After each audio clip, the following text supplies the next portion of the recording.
Hello students, the aim of this experiment is you are going to find out thermal conductivity of good conductor by Searle's apparatus. Now see here, basically the capacity of a body to conduct heat is its conductivity. Now here in this experiment you are going to find out thermal conductivity of copper rod.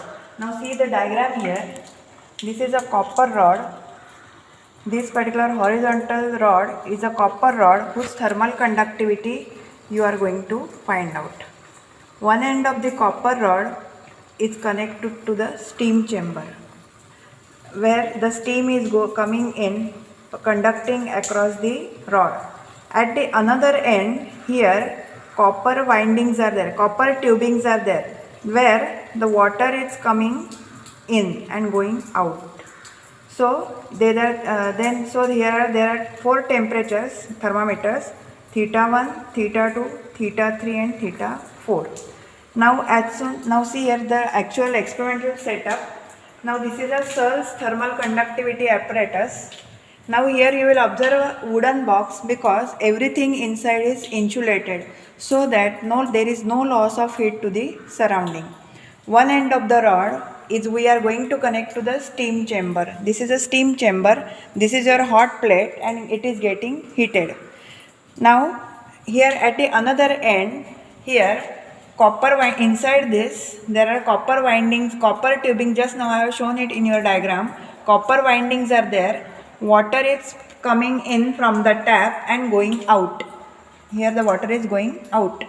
So as soon as you start the heating, due to conduction of heating across the rod, the temperature of water which is coming inside, passing through these tubes and going out, this temperature due to conduction of heat across the rod, this heat conducted will be absorbed by the water which is flowing through the tubes, and the temperature of water which is coming out will slowly increasing. Now after some time you will observe that all these temperatures, theta 1, theta 2, theta 3 is incoming water temperature and theta 4 is outgoing water temperature. So all these temperatures, you will observe that all these temperatures are remaining constant, not same. Theta 1, theta 2, theta 3 and theta 4 all are different values, but you will observe that in this all the temperatures will remain constant. Why? Because this is a temperature remaining constant, we call it as a steady state of temperature. Steady state means what? Heat conducted across the rod becomes equal to heat absorbed by water which is flowing through this. So heat conducted equal to heat absorbed. So you will observe all these temperatures as constant. Theta 1, theta 2, theta 3 is incoming water temperature and theta 4 is outgoing water temperature. So at a steady state, you have to record all these values, theta 1, theta 2, theta 3 and theta 4. So this is your observation. Then next thing is what you are going to do. So in see here the experimental setup, at steady state you have to record all these temperatures shown by the thermometer, theta 1, theta 2, theta 3 and theta 4. After getting all these temperatures, you have to start the stopwatch. You are going to start the stopwatch and for 1 minute you have to start the stopwatch and you have to collect the mass of water which is coming out for 1 minute. Here you collect the mass of water which is coming out for 1 minute.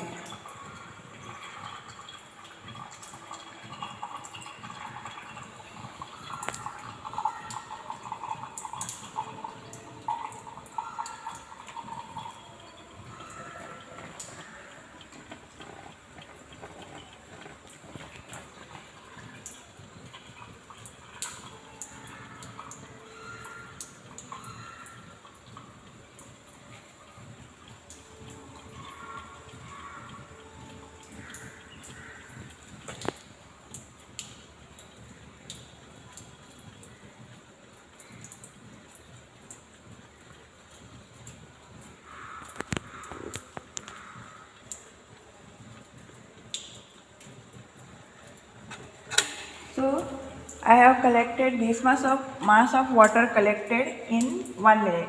Now what you are going to do, you have to measure this particular mass in a measuring cylinder. You have to take the measuring cylinder and you have to measure its mass of water collected. एका मिनिटामध्ये किती पाणी जमा झालं हे आता तुम्हाला just दाखवते. This is 100. Then remaining is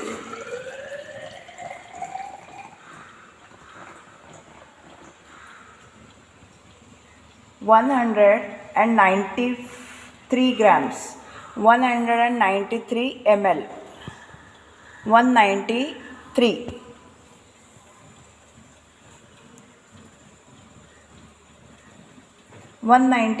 ml I have got the water collected. Now you will not be able to observe all these temperatures, so I will give you all these values of temperatures and you have to whatever mass of water collected. Now just now I have shown you how to hold the beaker and how to measure the mass. So in this way this is the experimental part, and after that before starting the experiment you have to, this particular copper rod is there. You have to measure the diameter of this copper rod with vernier caliper.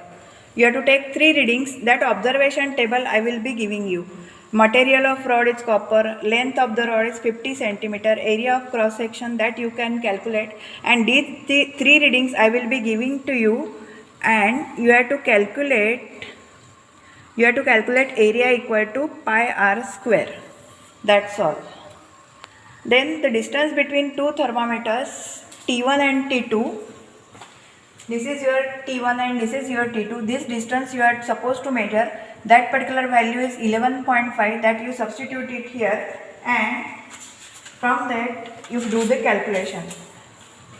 Now specific heat of water is 1 kilocalorie per kg degree Celsius. Now calculation is what? K is equal to m into S into theta 3 minus theta 4 into D divided by A into theta 1 minus theta 2 into T, where m is the mass of water collected, S is specific heat of water, theta 3 theta 4 is the in temperature difference incoming and outgoing, D is the distance between two thermometer, A is the area of the rod, theta 1 theta 2 is the steady state temperature, and T is equal to 60. So once again I will explain the theory. This is a copper rod whose thermal conductivity you are supposed to find out. One end of the copper rod we are going to connect to the steam chamber, where the steam is coming in, circulating in and going out. Now at the another end a thin walled copper tubings are here, through which water is coming in and going out. Now what will happen, as soon as you start heating, due to conduction of heat across the rod, the water which is passing through this particular tubing, this heat will be absorbed by this particular water which is flowing through inside, and its temperature will start rising very slowly. And after some time you will observe that all these temperatures T1, T2, T3, T4, they are remaining constant, because in the steady that temperatures are remaining constant, we call them as steady state temperatures. In the steady state, heat conducted across the rod becomes equal to heat absorbed by water which is flowing. So once you got the steady state temperatures, your job is record all these temperatures and take the beaker, and for 1 minute you have to collect the mass and measure it in measuring cylinder. Is it clear? And then you have to do the calculations. K is equal to m into S into theta 3 minus theta 4 into D divided by A into theta 1 minus theta 2 into T. Is it clear? Yes.